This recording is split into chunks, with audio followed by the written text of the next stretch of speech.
time, both sides of the ball. But they just haven't performed that way. At a certain point, you are what you are. And I don't see the Cowboys as running away with it. And by the way, they got to beat the Patriots to stay above 500 right now, or much above 500, to stay ahead of the Eagles. No, I don't see it's like the NFC one game back with 6 games to play is by definition not a must-win. Well, listen, it was going to be a must-win for me, but I owe all of y'all an apology up here because I usually don't change my mind. But I have no choice, and I apologize to my producers here because I didn't look at the damn schedule. I understand the Cowboys, but damn, after the Eagles game, the Seahawks game for the Eagles, they got 2 against the Redskins and 2 against the Giants and the Dolphins. I mean, damn. That's 5-0. Unless you're my miserable. goodness. I mean, listen, I'm sitting there saying to myself, well, damn, Cowboys already beat them once. And you a game up. So you got to get a 2-game edge. But then when you look at the Cowboys, you got New England, Buffalo, Chicago, the Rams, Eagles, and then basically the Redskins at the end of the season. But those are 5 tough games for the Dallas Cowboys. The Eagles, I mean, one could make an argument they got about 3 or 4 bye weeks mixed up in there in the last 5 weeks. So I apologize. I saw the schedule. Yes. I interpreted it a much different way, though. Okay. The schedule is very easy for Philly, but take a deeper dive into that conference and into that division. Dallas leads by a landslide in everything else, conference record and division record. So if we're going to say that Dallas is going to end up a 9-7 team, okay, Philly's going to end up somewhere around 9-7 as well. The next thing that we're going to look to is the division record, then the conference record, and then Dallas wins both of those. There is no wildcard team coming from the NFC East, so it's either you win a division in Eagles or Dallas or you're out. So this is definitely a must-win game for the Eagles because if the Eagles can't get to 10 victories, they're in all kinds of issues. But you're Stephen A. 2 against Washington and 2 against New York. Right, but they lose this game. You're talking about, like I said, a 9-7 team, and that one loss would now be again to who? Dallas Cowboys. Right. So you have 4 victories or whatever it is there. There's a matchup with the Cowboys they have to face. Tiebreakers. If they both wind up 9-7, but I think the point is Philly would really have to screw it up to not win at least 4 of the 5 games that Stephen A. mentioned. At least. But that's my point. But that puts you at 9. That puts you at 9. They should probably win 5 out of those 6. Okay, so let's take it from the other angle. The Cowboys are 6-4. Is it fair to say they're going to win 3 more games this year? Cowboys? I think Cowboys. So. Yeah, it's fair to say they're going to win 3 more games. I think it's fair. So they will be 9-7. Okay. If Philly loses today and they still go on a great tear and they win 9 games this season, they will both be sitting at 9-7. Who was the tough game on the schedule you mentioned? Cowboys. Coming up the Cowboys? for the Eagles. You mentioned Cowboys. After the Seahawks, right? They got Miami. Right. 2 against the Giants. Right. And 2 against the Redskins. Cowboys are in there. And the Cowboys. And the Cowboys. And That's their tough game. Right, so that's what I'm saying. So they have another bite at the apple. And that's my whole point. If they lose that, you're sitting at 9-7, and you lose every other 2 against the Giants, 1 against the Redskins, the Cowboys, right? And Miami. Right. You're saying that right. Right. So now you lose every other tiebreaker. The conference division record lost. Cowboys are 4-0 right now in the division. You lose that if you're Philly. Conference record, you're going to lose. It does put so you pressure cannot on be 9-7. Philly to beat all the teams they should beat. They don't have a chance beat to slip the Cowboys. up. And beat the Cowboys. But here's my thing. But here's my point. That's why it's a must-win. I believe the Eagles are going to beat the Cowboys in the second meeting in Philadelphia, which is on December 22nd, 3 days before Christmas.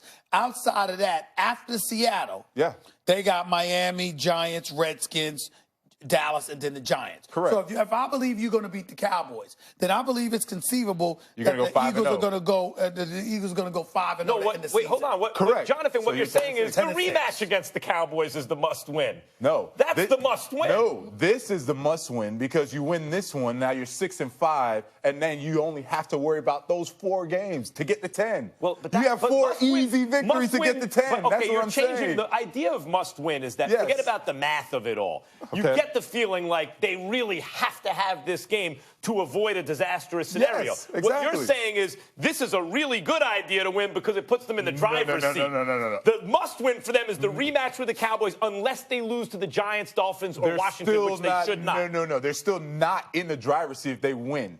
If they win and the Cowboys lose, you're looking at 2 6-5 teams, right? Right, and one has a much easier schedule. Dallas is still ahead of them, though, because of all the tiebreakers. That's where I keep going back to. Who would you rather be?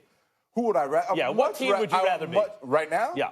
I'd much rather be Dallas right now. I have the better team. I have the better quarterback. Well, okay, wait. No. You asked me who would I rather be. I'd much rather be Dallas right now. The better team, I agree. Would you rather be the Eagles facing their schedule or the Cowboys facing their schedule? I want to be the Cowboys. The Cowboys are 6-4.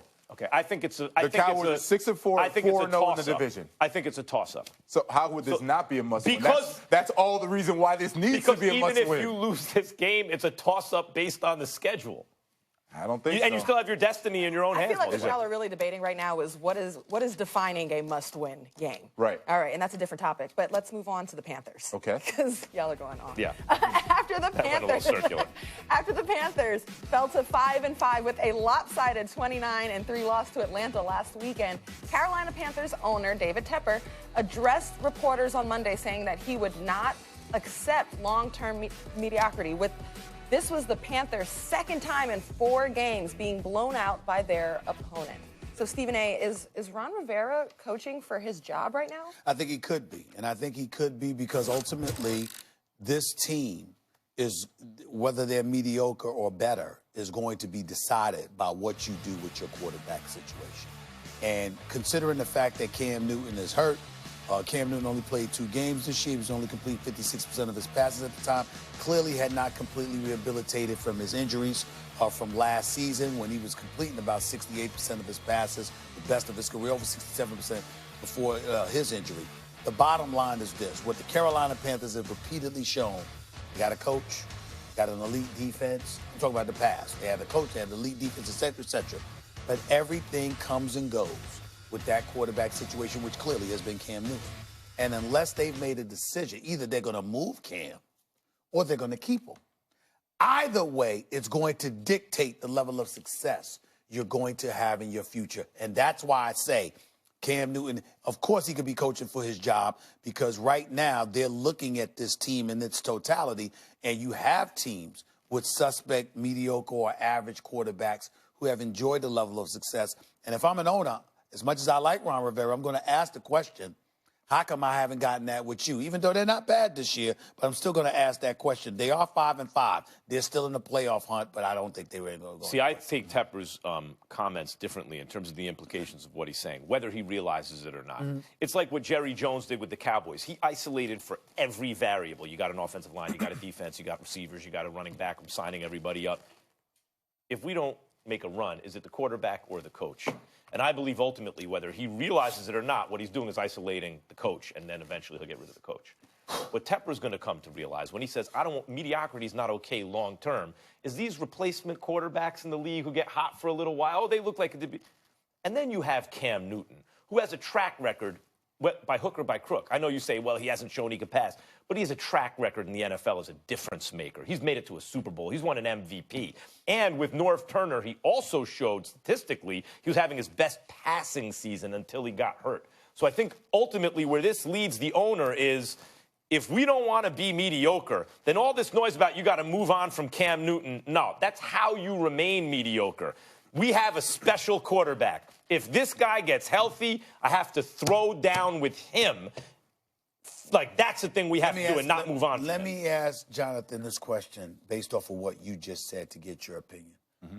I understand Cam was once special. I understand that he's been suffering from those injuries. Do you still consider Cam Newton special as a quarterback? Am I assuming he's coming back healthy? Yes. Yes. He's still special. Okay.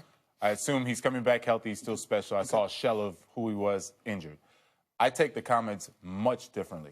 I take the comments as he saw the Saints and how the Saints performed when Drew Brees was down and Drew Brees was injured, and he watched the Saints defense step up and continue to win games and have Teddy Bridgewater, who did a phenomenal job in Drew Brees' absence. And then he saw Drew Brees come back. They sputtered in one game and stepped right back into it. He's seen sustained success from the Saints winning the division now multiple years in a row and saying, wait a minute, what's going on with us? Because when you look at the Carolina Panthers, every time we start the season, we say, defense is good,